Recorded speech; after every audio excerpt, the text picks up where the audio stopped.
Welcome back. This is indeed News Check, and as I had alluded to earlier, is that this second hour we are looking at the COVID preparedness in counties. Reason being, the ministry and the government did talk about we expecting the fourth wave of the COVID-19 infections in the country, and they talked about mid-July. And talking about mid-July, you witnessed that today it's quite cold and chilly, so we have decided to focus on that. Remember also, we also have the Delta variant of the COVID-19 strain right here in the country, and also around 13 counties have been declared COVID hotspots, and especially in the Western and Nyanza region. And to help me drive this motion, I have two gentlemen on my immediate left. We have KUCO Secretary General, that is the Kenya Union of Clinical Officers, George Gibore. Karibu sana, George. Thank you very much. And as usual, it's always a pleasure having you. Yeah. And we also have Boaz Onchari, who is the Nairobi branch, Kenya National Union of Nurses Secretary. Karibu sana, Boaz. Thank you. Gentlemen, different organizations, but for the same common welfare, health in the country. 13 counties have been declared COVID hotspot. What is the current situation? George? Ben, thank you for that question, and think that is a very important question. And especially when it comes to your officers, right? Yes, yes, what is happening in the country. We must be able to understand that since COVID started, we had 1 year, and then we were able to take some stock, and then we are beyond 1 year. And we need to look at it that we had a lot of challenge when COVID set in, and whether we have improved on that. Mm-hmm. You know, this is a scenario where the country need to continue actually be able to focus on keeping research on time on and mm-hmm. ensuring that we are doing the monitoring every time, and probably we come down and say, okay, this is what we have come up, and how do we improve from this? Let me say that the 13 counties that we are having being pronounced as COVID hotspot, it is very true that what is happening there is not good, and making worse, like going by what I saw yesterday, mm-hmm. it is good to say that it is very bad. Like I saw Bungoma is second in terms of the infection, or rather the positive rate compared to other county. Yes. Mm-hmm. And all the healthcare workers are on strike. Reason, they have not been paid for more than 2 months. And perhaps we can have a look at the statistics, the latest statistics. We expect newer today, but latest yesterday. Yes. This is how the COVID-19 statistics looked like. Mugo, if you can get that. We have total confirmed cases, of course, 186, new cases 185, sample size of 2,047. That is also something that we are going to be touching. More than a year since we started testing COVID-19, the sample size is still quite a little. It's around 12%. Yes. And number of confirmed deaths, perhaps, Mugo, if we can get that 15, as well. I believe so. Yeah, new deaths 15. Yeah. Total fatalities 3,690. Of course, we will touch on what the ministry talked about, around 500, expecting 500. But let's cross those bridges when we get there. Are you perhaps optimistic on the number of recoveries that we are having? Yeah, we are hopeful, and we thank God that we have been having a high recovery in this country. But also, when you look that we are doing more than 10 deaths as per percentage, including whether percentage or even that's 7 days percentage weekly, and also individual day rest. So that's still very high, and is something to worry. And I think you had asked about the 13 country. Maybe if I may finish my thought. Yes, please. That I have been visiting those areas, and I happen to come from those areas. I must say that the government has not been able to put the right strategy in place, including sensitization of the healthcare workers. A number of healthcare workers are still mismanaging the COVID patient because they have not been sensitized. And the reason which I'm saying this is because I have had at least an experience where some of my relatives have been mismanaged.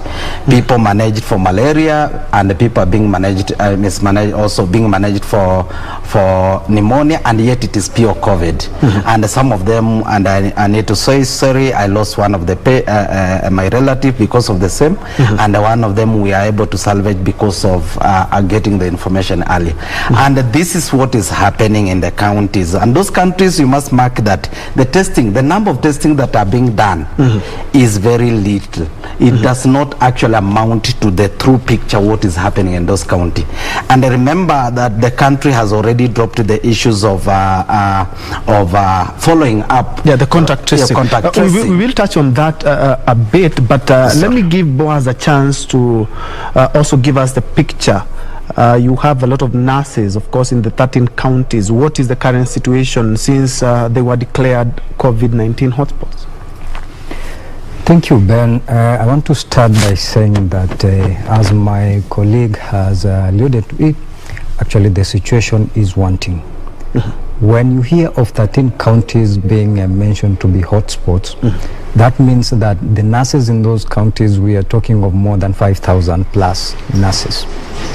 Now, since the 3rd of March, or rather around of last year, when COVID first struck into our country, I remember we were on this same station telling the government that we should start preparing ourselves, and we should start by sensitizing the healthcare workers, educating them on how we should be handling the issue of COVID. But it's like it was in a panic mood, and everyone never knew what was to happen. But as time went, then we knew new information was coming in and new ideas were coming on how to tackle it. But the government was, it's like it was still reluctant in terms of giving the information and giving more educative measures in terms of how we are going to combat the COVID issue. Now we are here. The country was locked at some point. Then we were about to bring the curve down. Then the country reopened, and again now we're seeing counties being locked again. Our nurses are being affected in that they also reside in those counties, despite the fact that now they are the first in the last line of defense. They are equally affected. Number one, they are Kenyans, like any other Kenyan who is residing in that county. They are the ones who are being depended on to give this assurance of service that the government is not actually equipping them. Since we started discussing on this issue, in those counties, how many ICU beds do we have? You can actually count them. We're still having referrals all the way to Nairobi. So when will we learn that we need to prepare, we need to equip our facilities, we need to motivate our healthcare workers? You've heard, if one of the counties that is under lockdown, the health workers are on strike. They are on strike not because they are overwhelmed by the work that is there. They are on strike because their basic needs, their salaries for the last 2 months have not been paid. How do you want these workers to go to those facilities and offer that essential service when they are not able to cater for their needs? A big challenge. Perhaps you can go to of course, the contact tracing nowadays is unheard of. But looking at the number of people that are being tested in a single day, we are talking about 2,000. Like yesterday, it was 2,000. We have 13 counties who have been declared hotspots. But the largest chunk of the testing is done right here in the capital, Nairobi. Should we be refocusing our energies in the counties, George? And of course, 2,000 in a population of around 50 million Kenyans a day, I'm quite sure it's quite a drop in the ocean. True to that statement, Ben, and of course what you have said is the worry, like for the 13 counties, most of them, they are depending in where the majority of the tests in the Nyanza region are being done in Kisumu, and including the Western. So, however, we need to get to know that currently we are doing also away from the the main test that was being used. There are other tests that are being the rapid tests that are being used, but still the counties are not able to do that, and which should be a big worry, because that is how we should have been able to ensure that there is enough tests which is being done for purpose of raising the suspicion. And why I'm talking about that, the COVID situation, for those who are within that range which they are affected mostly, once you do an early suspension, then you can be able to salvage the situation. Once you delay detecting the disease, then you push this patient to the edge. So that's mean we are likely to lose such a patient, and that's why we are saying the challenges that we have are directly issues that we will have learned after 1 year, and then ensure that we are metamorphosizing to a manner that we are able to look like we are organized to address the issues. And when you look at it, that we still have a worry of the numbers that we are talking about, what we are able to test. It is unfortunate that we still come to announce, you see the CS and the PS and all those CAS announcing the 2000 result, yet they came out in the second month of the inception of this disease. They said that they have a capacity of testing 30,000. It is a shame that we still continue doing less than 5,000, and still we continue being proud of what we are doing, and you continue politicizing. Let me call on, actually, like what we saw in Nyanza is purely after political activity in the Nyanza region, where even I know that like the Homa Bay CC was also infected while he was participating in this. We can allude to that because it was some few days when he was tested positive after that activity. There is some bad manners of the politician who continue to hype the country. You will see they have big meetings, then they come to lock down several counties when people are suffering to get something on the table. It is very painful, and the people who are suffering are the clinical officer and the other healthcare workers. They are pushed to continue working. That this country, since the time then, and of course as you ask my friend here to explain, we still tussling with the issues of even funding for our own healthcare worker, our own members when they get infected. That the country announced last year around June that they were to provide for comprehensive medical cover, which has never happened. This matter was taken to court. It has never happened. We are still actually fundraising to cater for the medical bills of our members. When we come and hypnotize the country with the politics and these meetings, then when the infection comes in, like now we are anticipating the fourth wave, which we can vehemently announce that indeed we are actually in the fourth wave, because we are doing, if you see consistently since May, we are doing about 5.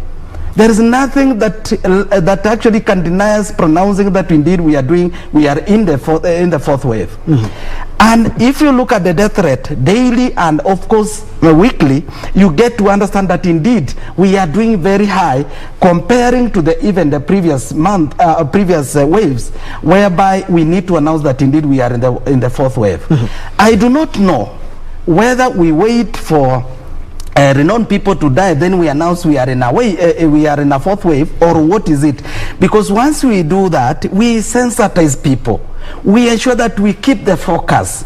You have seen that when they keep quiet, they shift the priority away from what is supposed to be. Now everyone is about politics, everyone is about PPI, and no one is speaking about now the wave and the COVID. And more specifically, engaging how we have been able to lose a huge amount of money in the time where the money was intended actually to assist to build the capacity in the health system, health service delivery. Indeed. And perhaps to you, Boaz, looking at the second, when we were in the second wave, we used to come for so many pressers by KUCO and Kenya National Union of Nurses talking about the government should or it hasn't. How has the situation been now that we are headed, or we are anticipating the fourth wave? Has the situation changed? You know, Ben, we as the healthcare workers and specifically nurses, and even clinic officers, we've been in the front line, even in actually calling upon the relevant institutions to ensure that appropriate measures are put in place even as we fight this monster. The situation has not changed. By the virtue that we are silent and we are dying silently. The healthcare workers are dying silently. That is why even the number of the cases of depression amongst the healthcare workers is on the rise. Doctors, nurses, clinic officers are killing themselves in their parking lots in their cars. These are some of the issues that contribute to such. You are in an environment that you are faced with a challenge. You are forced to work under difficult circumstances, and then you are expected to deliver. Go to KC Teaching and Referral Hospital. KC is under lockdown, but where is the testing done? A client is taken there for a COVID test, he or she is referred to Lancet. How many will afford? The issue of contact tracing, it had a natural death. So where are we headed to? These are the things that when the government we were telling the government that even as we move, we are ready to move with you because now we are the soldiers. But if this soldier is not well equipped, the institutions are not well equipped, then even if we were to be the second gods, there is little that we can do. Okay, let's shift focus to the vaccination exercise that is currently underway. And there has been calls for the government to allow private companies or individuals to also bring in the vaccines so that we may be able to fortify what government is actually doing. George, do you support that as a union? Because looking at if the vaccination just keep on, we have very few vaccination, less than 10% of the population is vaccinated in Kenya. And we are headed towards the 2020 politics. Let's even talk about politics, let alone the election themselves. George. Yeah, to be right is to put that into context is that we have done 1.2% of the forecast population. It's not actually the total population because we have people who we are targeting for vaccination. Yes. So if you look at that, we have close to around 1.2 who have taken the first jab. We have now 400 and close to 50 who have taken the second jab. That is the full course of the jab. Now that is to mean that we started this on 5th March. 5th March, we have been able to do this. If you take a percentage, we are actually doing close to, is it 10,000? 10,000 daily. Now, there is a projection by the president that we want to ensure that we have close to 24 million Kenyan vaccinated by June next year. Now, what miracle is it likely to happen is what I don't know, or what mechanism the government is trying or rather to bring on forth so that we can be able to keep the strategy. Now look at it. When we came, we said we need to focus on the healthcare workers. Up to date, a number of around 56% of the healthcare workers are the only one who have taken the first jab. Only close to around 15% who have now taken the full course of the jab. So it is a big worry. Now, it is worldwide that the vaccination is not enough and every country is struggling. But indeed, we have to be the country that is learning. Now look at our recent budgetary allocation. We have only done 3.2% of the total budget allocation versus what we have actually put into books, where we are a signatory to the Abuja Declaration, where we are supposed to put 15%. I expected during this pandemic that the government was to focus fully on the issues of health, especially when the pandemic is there and the focus of the government in their 4 agenda, one of it is the universal health coverage. You can only achieve this by maximizing the allocation or other resources in the health sector, so that we can be able to plan to move from curative to preventive. which is the fundamental key in the countries that have been able to focus on primary health care, more specifically the UHC. Now, let me come back to that issue of vaccination. It is very true that the AstraZeneca might not be able to assist us. You know, Sputnik, when it came to this country, there was a lot of political discussion around it and hence stopping it. You allow something, but you say, we had said that it cannot be used, it cannot, the injection cannot be given outside the gazetted facility by KBC. You're not talking about safety, because you need to be scientific if you have to disapprove a vaccine. There was nothing raised scientifically. So to such an extent, if you look at the US, where now they are doing very well in terms of vaccination, they open up.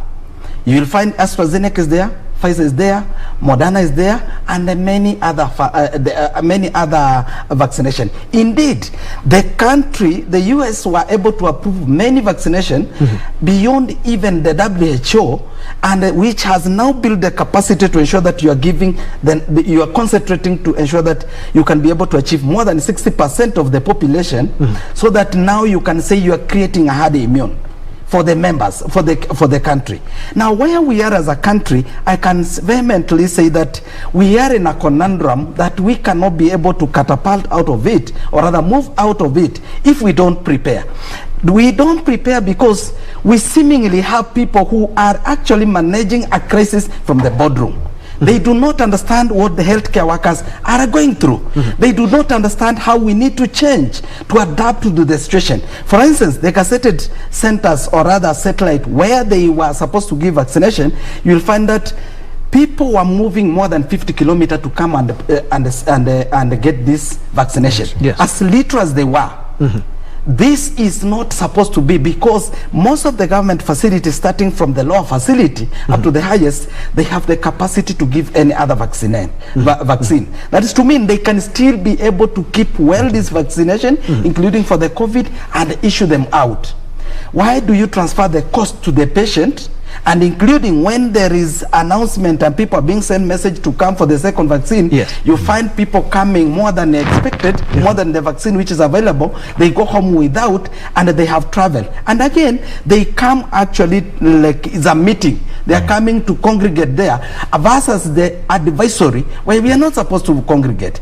We have had instances where members of the community have tested positive after the inoculation. That's to mean there is a possibility these people got infected while at the center of vaccination. So there is a worry. We need to ensure that there are things we need to do. Like that is a proposal. Like, but do you support that private institutions and perhaps hospitals, private Precisely. I do not go down on that, because other countries, that's what they have been able to do to move forward. For instance, I need to say that it is us to invest to build the capacity to be able to approve the vaccination that can be able to assist our people. If we don't do that, we wait up on the WHO or any other country to do it on our behalf, then we will never have enough. Boaz, do you support that? And looking at the 13 counties, we are talking about the Delta vaccine that has been, of course, ravaging a lot of countries, and we have the Delta vaccine right here in the country, 13 counties, and looking at the sensitization that George was talking about,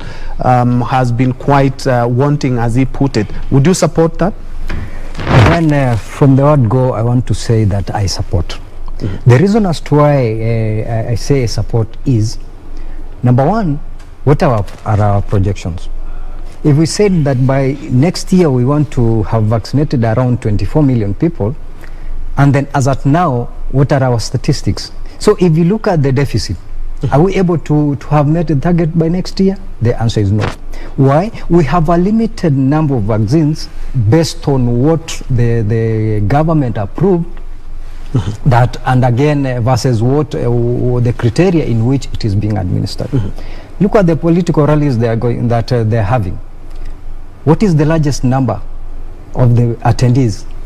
They are not the 50s, the aged ones at home. They are the 20s, the 30s, that are not within our bracket as per what target vaccination are. Yes. So when you look at other countries, yes, they have given priorities to the aged group and to the healthcare workers, but they have also targeted this active group that is moving from one point to another. These people who are traveling, today at any travel point, one of the criteria you have to meet is you have to be vaccinated. So if you are in this country, you want to move to another country, you are not within the targeted group that we are vaccinating as at now, what happens? You go to a facility, you are told you are not eligible, yet you have to meet other obligations somewhere. So as it is, those are some of the reasons as to why, for me, I could recommend, so that a larger group is able to get. The number two, it will also ease the burden from the government side in terms of who are we targeting. If we are targeting the people that we know that are in a position to get, and yet they are able to access through the private institutions, then at least we'll create some for those who cannot access the private institutions to get it from the public institutions. But all in all, let the government put up measures to ensure that we have enough vaccine for our population in this country to get vaccinated, and at least create that immunity as we fight this pandemic. And still on the same, Boaz, community spread, and especially in those 13 counties, is quite rampant. Looking at when Nairobi several times has been declared a hotspot, Nairobi, Kiambu, Machakos, we have better resources, we have better hospitals, we have more testing capacity. And now looking at the 13 counties, what more could be done perhaps in terms of to stop the community spread and sensitize more, even people, as Boaz had put it? You find that you may go somewhere and you be treated for something entirely different, and perhaps you end up spreading the virus right there. You know, Ben, to combat this virus, number one, we need to invest in human resource.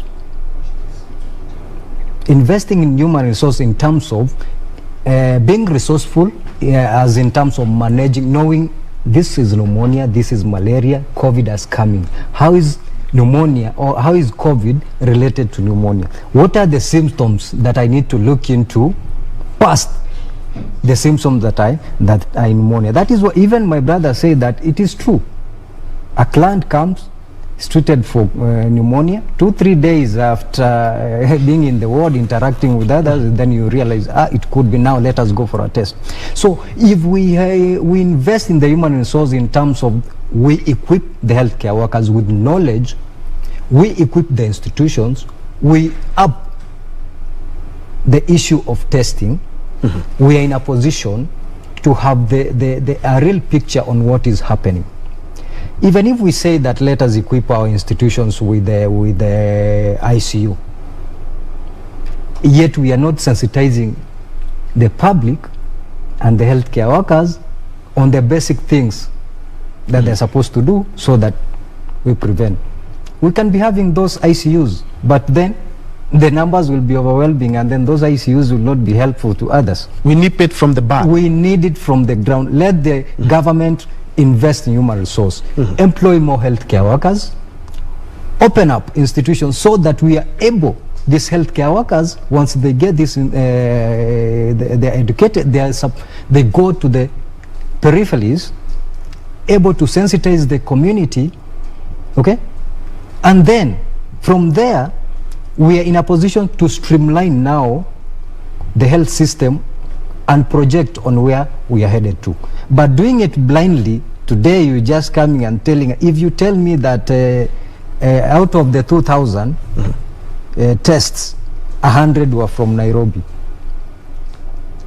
yet the counties that are locked are not projecting any numbers, then any layman person will ask as to why are you closing Kisii when Nairobi is still getting the high numbers? Yes. This is because, number one, our testing capability as it is not accurate, as in terms the numbers that are coming up are not the actual numbers that are being reported. The capacity of testing is low. Tell me of any institution within the Nairobi, the public institution, that is doing a COVID test. Maybe probably Mama Lucy. How many people are going to Mama Lucy to get tested? How many kits are being supplied to Mama Lucy? Nairobi being a metropolitan, during the day, it is estimated that we have maybe 3 million people during the day. And during the night, we have 2 million. We have one testing center. Our facilities are not up to the standards required to cater for all these cases. So these are some of the fundamental issues that need to be tackled for us to have a clear roadmap and a picture on where we are headed to.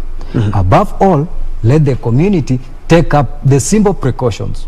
Hand washing, wear your mask, social distance. Of course, you've seen social distance has become, it is a challenge, but washing hands, sanitizing, and putting on a mask are the basic things that we should be insisting on even as we face this monster. And before, George, we tackle what we should be doing as Kenyans as we anticipate the fourth wave and the Delta. I hear the Delta strain is more infectious than the other strains. He has talked about the sensitization, and it's something that you had also touched on. Do you believe perhaps it can be able to assist, and especially in the world where COVID-19 has been declared a hotspot, so that we may avoid the 13 counties being 26 or even 47 counties? Ben, thank you for that question, and I need to say that we need to call out the disingenuity of the government leaders who are in position to make a decision and to make things happen. Let me start from where he started about the human resources, why we need to invest in the human resources. When COVID set in, government employed healthcare workers on contract, paying them peanut. And up to date, and as we talk, I mentioned number of counties. We have these people who have never been paid for over 6 months. We have Kajiado here, we have Taita Taveta, we have Vihiga, we have also Bungoma now, and a number of them. Now, 6 months have not been paid. The other category were those who were given 1 year. The 1 year contract expired. Remember, they were to build the capacity because we didn't have enough, so that we can be able to effectively address the issues. And this is because we came up with the policies to govern and guide on how to address the issues of COVID, including when one of us in a health center tests positive, because we said we will be testing regularly our healthcare workers, which is not happening. But unfortunately, when some of us feel that I'm feeling I could be infected and you test positive, you are supposed to actually to evacuate the whole lot, so that you bring a new one to come and serve the patient, because the people who come to seek our services are already vulnerable.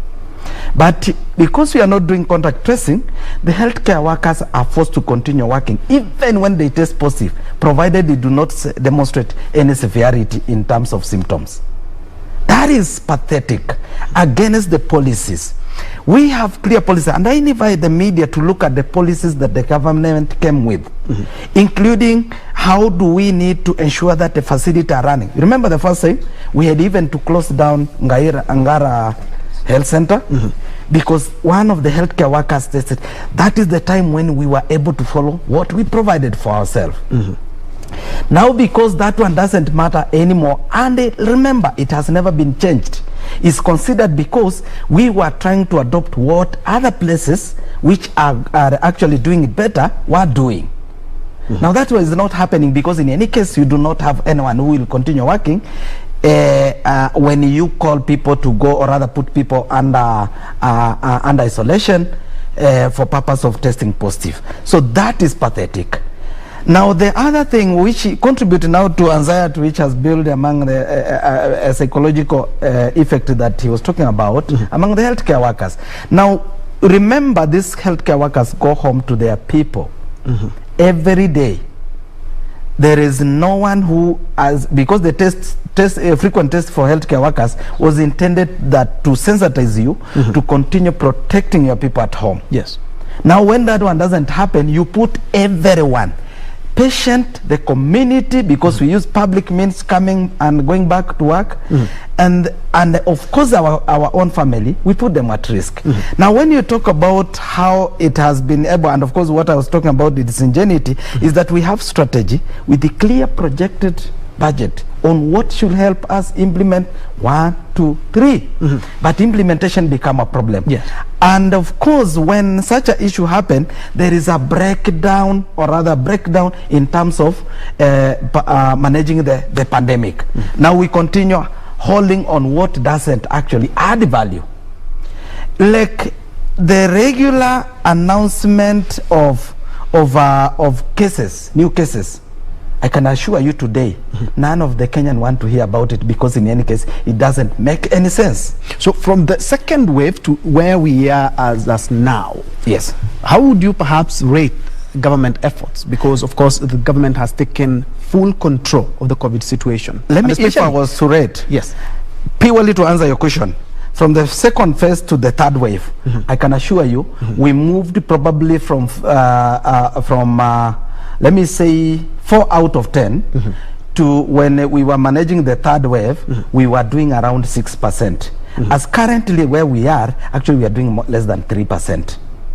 We are doing less than 3%, because I'm talking about concentrating on the human resource, because there was a committee, a task force committee that was put in place that was working on the issues of healthcare workers to ensure that we are able to look into their issues, including the provision where we had agreed they be given a comprehensive medical cover. For instance, of anyone who is infected should not go into their pocket. That one was also left hanging. The president came up with a measure to actually even waive taxation on healthcare workers.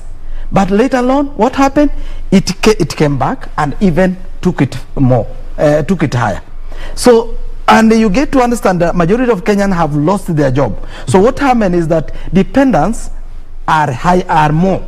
If you had people who were at work and they have been fired, and you're the only one who is now working, those dependents come back to you. So that you cause more strain to the healthcare workers and the healthcare system. So what we are trying to say, Ben, the only way to ensure that we tackle a pandemic is by doing the known. The known is ensuring that we work to purchase enough vaccination, to vaccine enough, more than 6% of the targeted population, so that we are able to achieve the herd immune. Then that is the first one. And remember, we cannot do it alone. And I have heard the US president talking about the same. They cannot be safe until the whole world is safe, and of course the WHO president. And also, when you do the immunization, yes, it is not a replacement of any other containment measure, including ensuring that we are using masks. Because for those who have taken the full course of vaccine, probably they are misbehaving because they think they are safe. They could be safe, but there is no scientific proof that you cannot pass the infection to the other people, or you cannot be infected, or even a new strain cannot kill you. There is no scientific proof about that. Yes, and perhaps to dig into that, Boaz, what more can Kenyans? Let's now shift focus to us as Kenyans. I mean, we are talking about the fourth wave, anticipating the fourth wave. We are also looking at, of course, the vaccination, not only in Kenya, in other countries is quite slow, other than the most developed countries. And we're going to be talking about the vaccine and holding of vaccinations. What more can Kenyans do? Of course, we are sanitizing, we are keeping the distance a bit, not as the way we used to do earlier. So what more can Kenyans do? We are anticipating fourth wave and also the Delta strain.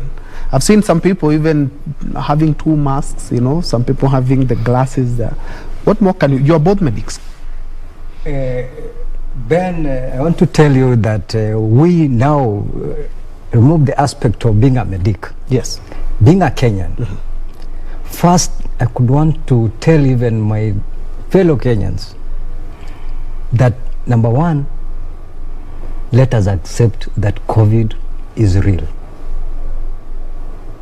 When I told some of my colleagues that, my friends, that I'm actually coming to discuss the issue of COVID, headed to the fourth wave, some were asking, I have never seen even the first wave. And my answer was simple. Pray that you never live to see. For those who have seen,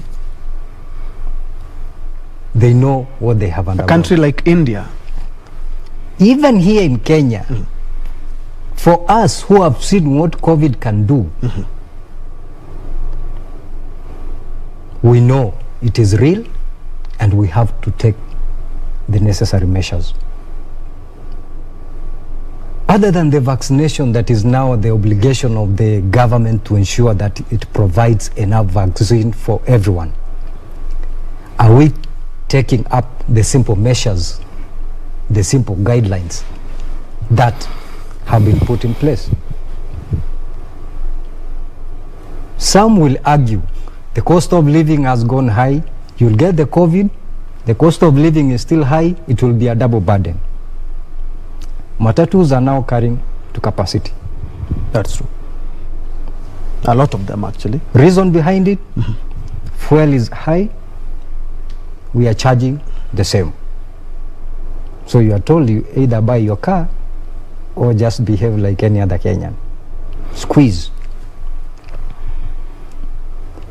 So we as Kenyans, are we ready to accept and change? It's a year plus. But how many of us have seen the reality that yes, COVID is there? Of course, even as we push the government, I'm not saying that the government has done best to increase, or rather to put up the cost of living has gone high, and the taxes have also gone high. This is something that should not have happened, should not happen as at now. But then we, the Kenyans, because at the end of the day, we are the ones who are going to suffer. These guys have medical covers. They go to big institutions. We are affected. We just run to Mbagathi Hospital, to Mama Lucy, to Pumwani. The hospitals that are not up to the required standards. At the end of the day, you pay bills. So this amounts to the basic measures that have been put in place and ensuring that we at least move with how the trend is. Ensure you do your part, let the government do its part. Coming back to now as a medic, I want to tell you today, if Boaz was to fall a victim of COVID positive, I have no space in these public hospitals in Nairobi as a medic.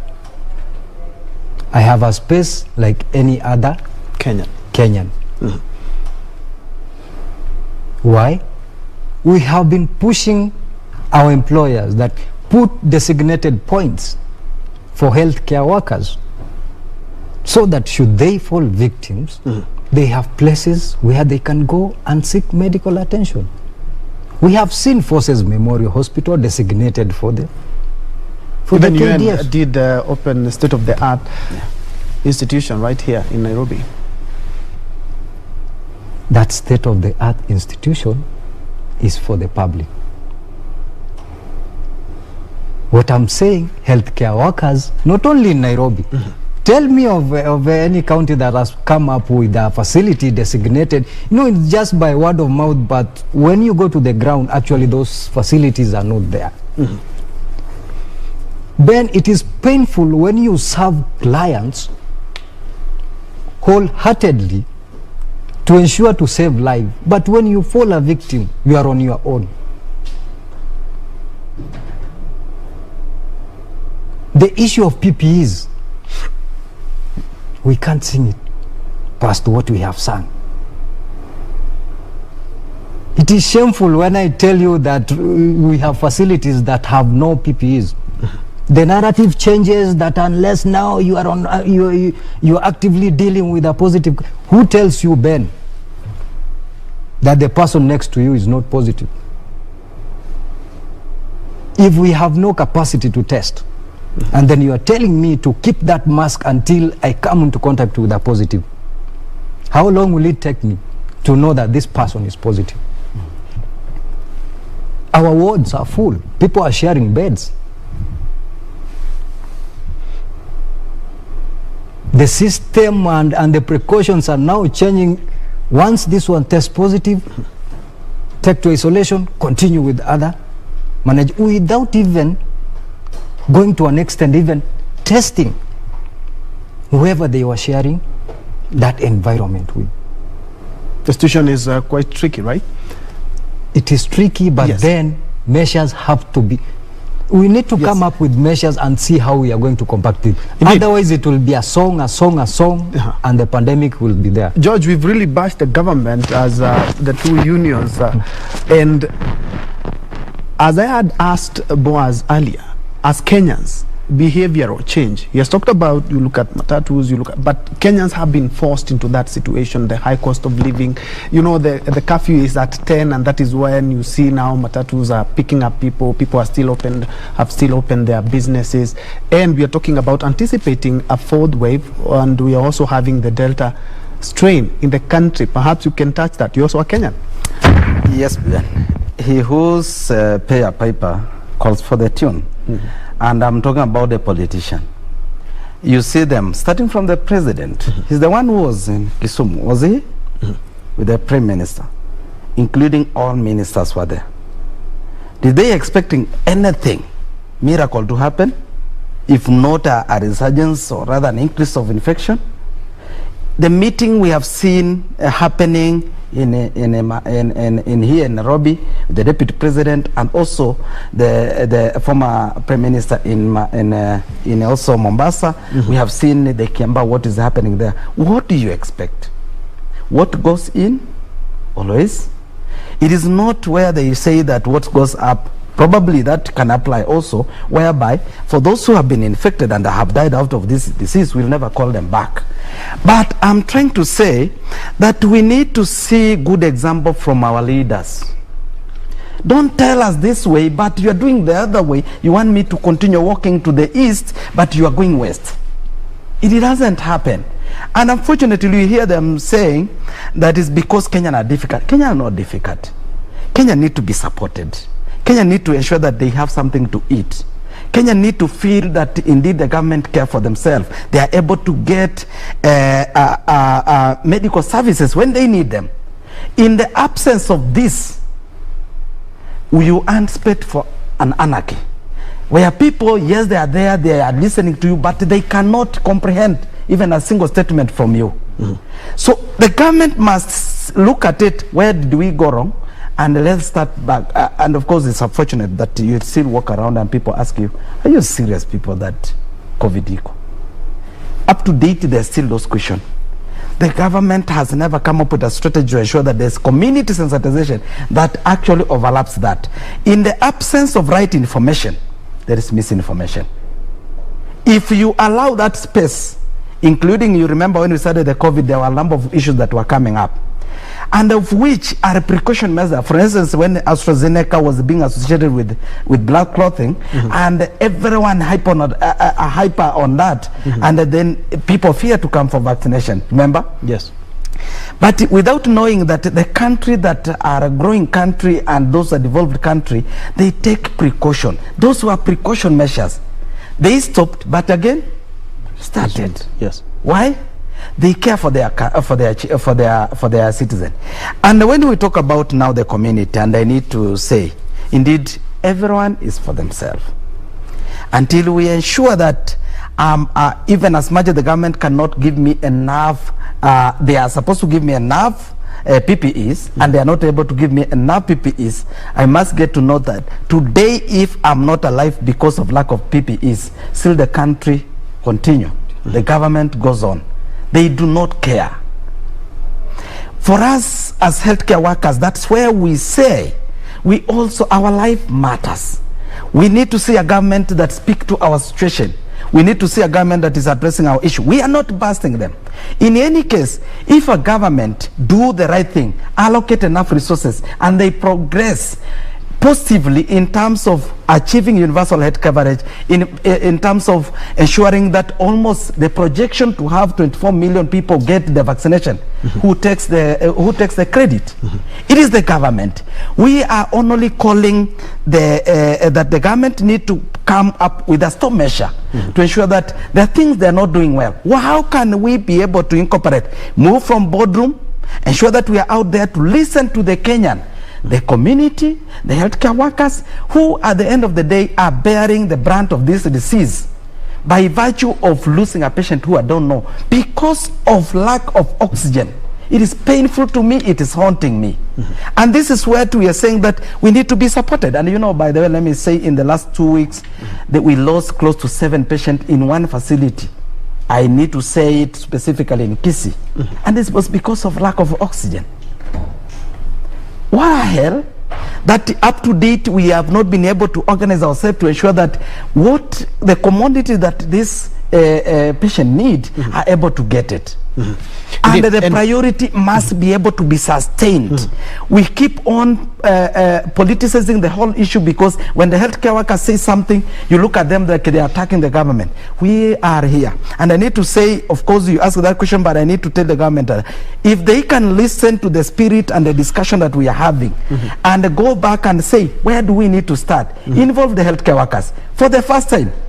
And say we need to move to ensure that the people who are in rural area, they are sensitized. There are people who even during this whole 1 year up to this date, they have never even put on a mask. The government came up with measures to ensure that there is water point in every places. It's still there, including the urban areas.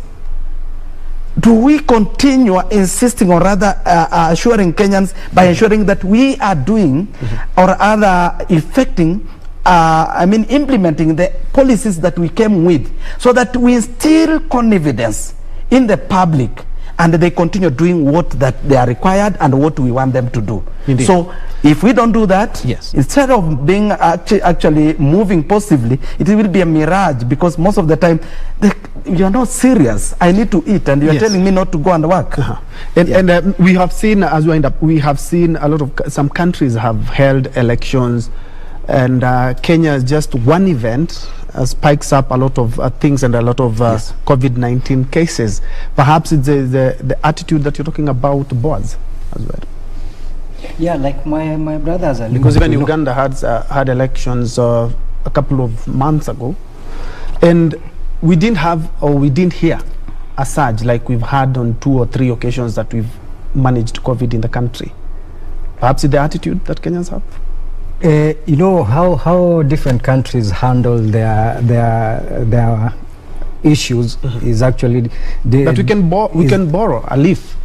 For me, I can't borrow from Uganda because number one, how are they reporting their COVID status? How is Tanzania reporting their COVID status? And how is our country reporting our COVID status? If we are open to ourselves and put all the cards on the table, then we are able to compare. What I'm saying is this: we are moving into an election when our percentage in terms of how we combating COVID is on a downward trend. Even as we insist on these measures, how is the government prepared? You know, the last talk is with the government. And why are we insisting on the government? My brother has said that we need food on the table. What are other governments doing in other countries to ensure that there is sustainability of their people even when they are locking those countries? You can't lock Kisii during the night, but allow that person to travel to Nairobi and back during the day. You can't lock Nairobi and that Mama Mboga in Gibore, you expect her to put food on the table. You can't lock the nation with the high cost of living and then you want us to move like everything is okay. So number one, let the country start putting priorities right. Yes. Judge, your final word. Of course, you've talked about so many things. We didn't have to go to them, like the Health Commission, insurance, and so many things that, of course, we will still go back to the government. Your final words in 1 minute, kindly. My final word to Kenyan is that COVID is real. We for those who are still doubting, need to know that they must be able to police themselves and get to understand that they are actually the security to themselves. Once you are infected, you are on your own. As much as the healthcare workers will be there to assist you, they might lack those essential equipment to assist you, including oxygen, which you need for you to survive. So the backstop, we must ensure that the backstop. Do not rely on misinformation. Listen to the government as much as they have failed us. Get to know that some of the information they're giving us, like ensuring that you do not just congregate without any reason, and even when you congregate, you are in the public space, have your face mask on, wash your hands each and every time, and ensure that at all time you are following all the protocol that have been put in place. And in any time when you feel that there is something that you feel is amounting, because it's not about the cough now, it's not about the high fever. A majority of this patient, close to over 70%, do not have any fever, do not cough. So if you suspect of any chest pain and any body malaise weaknesses, you need to ensure that you alert your healthcare workers. And the government, now this is for the government, that please let us sensitize healthcare workers in other county, away from the urban area like Nairobi, and let us focus to do more tests that can add value to what we can be able to say we are managing the pandemic rightly. If we do that, I think once we salvage a life for a certain Kenya, which might have ended, then that is the happiest moment for any healthcare worker in this country and elsewhere in the world. If we are supported, we will do our work. And we want to call on the government to do the right thing, follow the policies that you have put in place, because the policies can actually guide us very well. Indeed. Thank you so much. That has been George Gibore, the Kenya Union of Clinical Officers Secretary General, and of course Boaz Onchari, who is the branch, Nairobi branch, Kenya National Union of Nurses Secretary. Thank you so much. Of course, remember, as the government talked about anticipating the fourth wave, the backstop with you. And remember always to sanitize, to keep distance, wear your mask, and of course keep clean and sanitized at all times. My name is Ben Njue. Anne Wangeshi has been our sign language interpreter for this show, and thank you so much for watching. Suleiman Yeri is coming up next with Tamrini. Thank you very much.